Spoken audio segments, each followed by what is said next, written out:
$375,509. And then our total income was $500,095. The Lord was good. Yeah.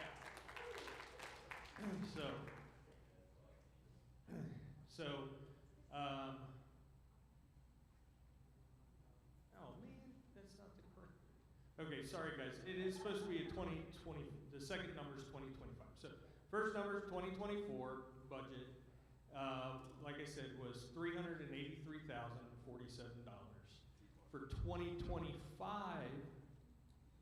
we're asking for a budget of $394,965. That's a 3.11% increase. With the way inflation's going, that's actually under inflation increase, but we believe that is a good use of the congregation's money. All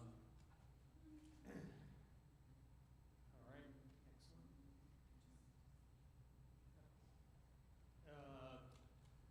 And then here's an update on the building fund. Funds raised in 2024 was $127,760.61.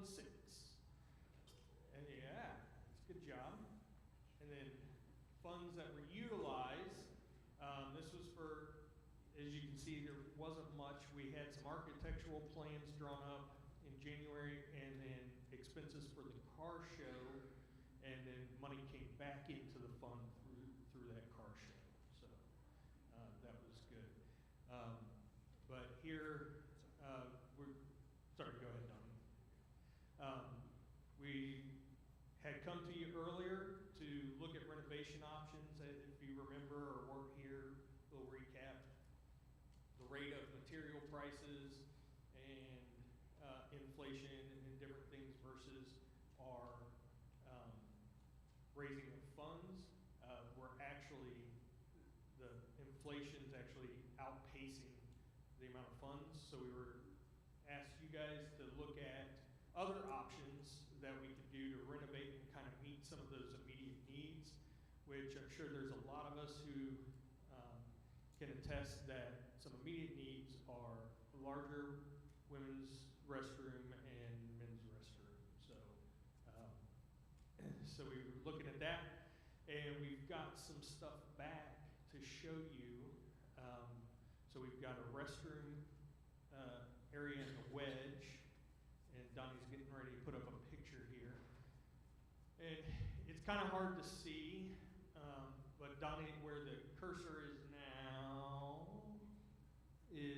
that's a classroom that's added on. So this is going to be right outside the doors here when you're looking at the playground. There's a classroom that would be good for the youth. Right underneath that, or closer to the building, is a women's restroom. And then the men's restroom words are hard today, will encompass both existing, the men's and women's existing restrooms. It'll be expanded there. So we were able to get those drawn up, and we are looking at a couple of different contractors to give us some bids for that. But that's the idea that will be put forth, and once that comes back, the elders will come back and give you guys more information so we can vote to move forward with that. That's what we want to do. All right. And then we also have some new nominations for elders. There's a couple elders coming off the board this year, and so we want to replace them. One of them is myself, and the other is Tom. So we are stepping down. Our 3 years are ending. So returning, we're going to have Larry Dyer, Jason Foster, Chris Jenkins, Bob Thole. Our nominees are Terry Roberts, Donnie Scott, and Dave Combs. So that's who you'll be voting on today.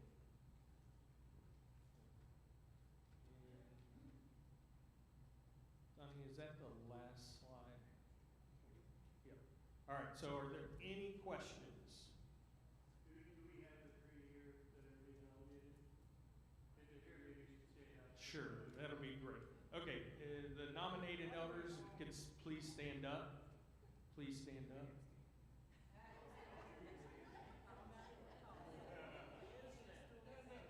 All right, so in the blue is Terry Roberts. I'm kind of glad that he was nominated because if elected, there's still going to be a Bengals fan on the elder board. So, we know you guys are scared of us. So, Dave Combs in here, and Donnie Scott's in the back in maroon. So, all right.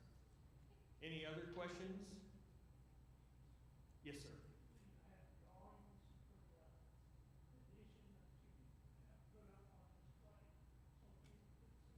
Drawings for people to see on display. I think that is a great idea. Right now, the drawing we have is like a 9x18 or something. Oh, preliminary drawing. So, okay, yeah. So once we get something a little more concrete, yeah, that's a great idea. How many elders do you have to vote on? We prefer to at least 2. But all 3 is fine. So it's going to take 3 to replace me and Tom.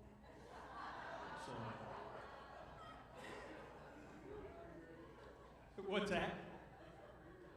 Yeah. Okay. It's going to take 3 to replace Tom. So, yes.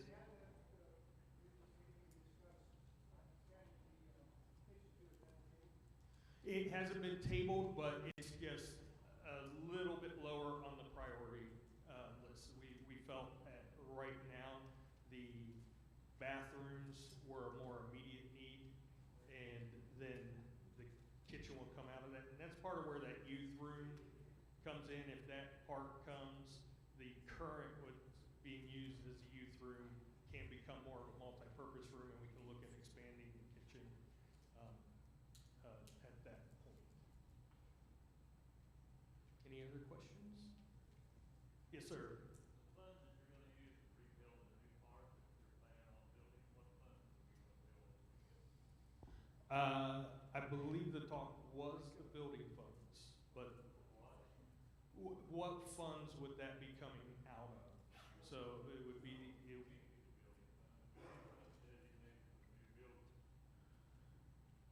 so, and I think that's part of what it will have to be voted on later.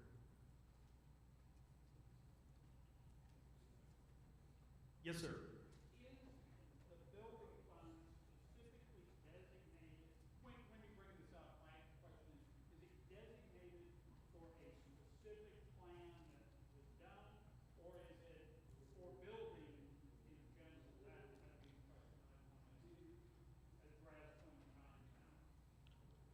Chris might be able to answer that. Where's Chris? He's in the back. So the question is, are the building funds, when it was set up, is that for a specific drawing plan of the buildings, or is it to meet the... Right, when we started the building plan, or the building fund was designated for the exterior addition. Any change in that would have to be put to a vote. So yeah, nothing would come out without the congregational vote. Yeah. Does that answer your question? Okay. And there's nothing to vote on yet because those plans still have to be signed off by some governmental authorities as well as we get a price and then we'll vote on that. Yeah, we don't even have a price right now. That's just drawings to see what it might look like.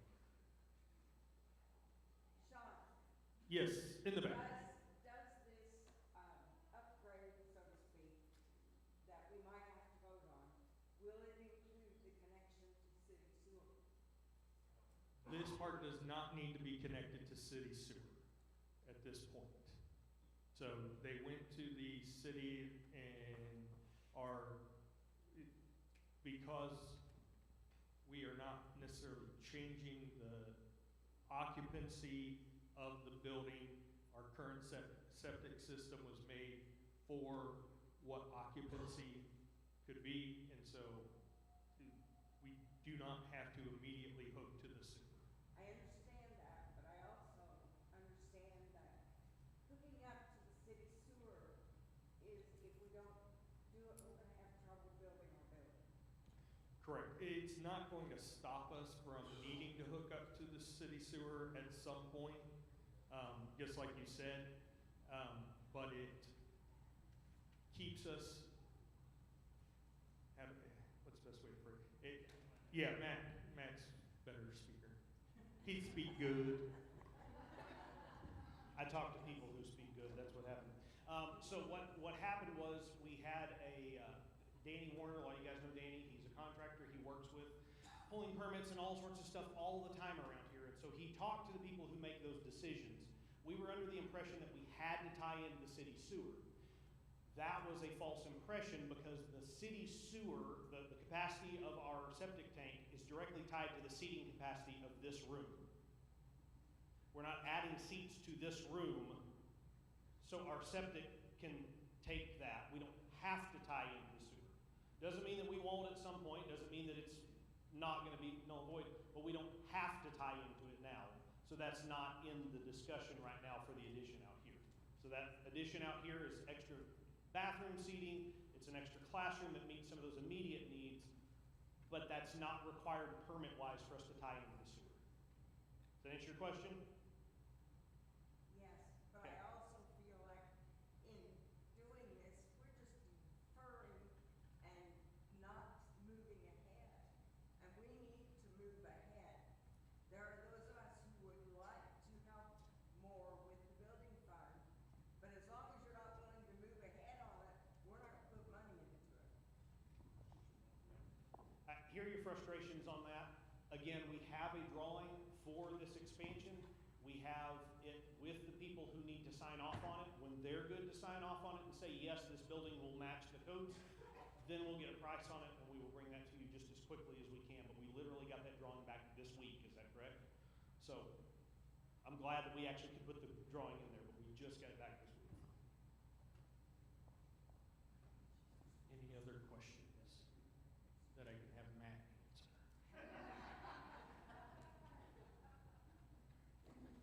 No? Okay, Matt has something, but go ahead and place your vote. So we have 2 outgoing elders, and one of the things that we have been doing here is a sign of thank you for serving as an elder. If you're not familiar with what that looks like, I don't want to say that too loudly because we have a couple people voted in and we don't want them to quit before they start. These guys are on call pretty much any time that anybody needs anything for prayers or for encouragement or hospital visits or taking care of just menial tasks. And so it is a lot of commitment. There's a lot of hours spent up here driving back and forth, and putting together slideshows for things without all the information that you need at an adequate time. And so we thank you guys so much. And so we just have a token of our appreciation. You have been ministers of God's word, and we want to give you God's word. So this is a Bible that just says thank you so much for serving us as an elder. So this one's for Tom. This is for Sean.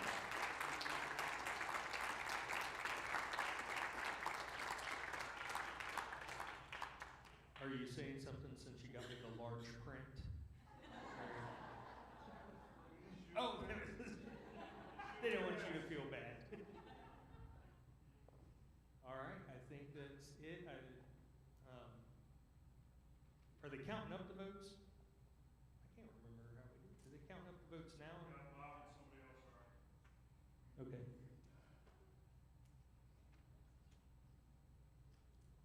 We'll pass. Well, while we're waiting,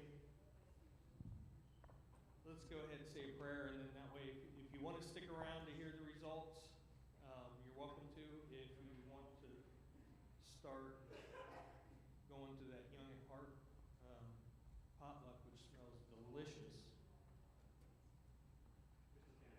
Okay. All right.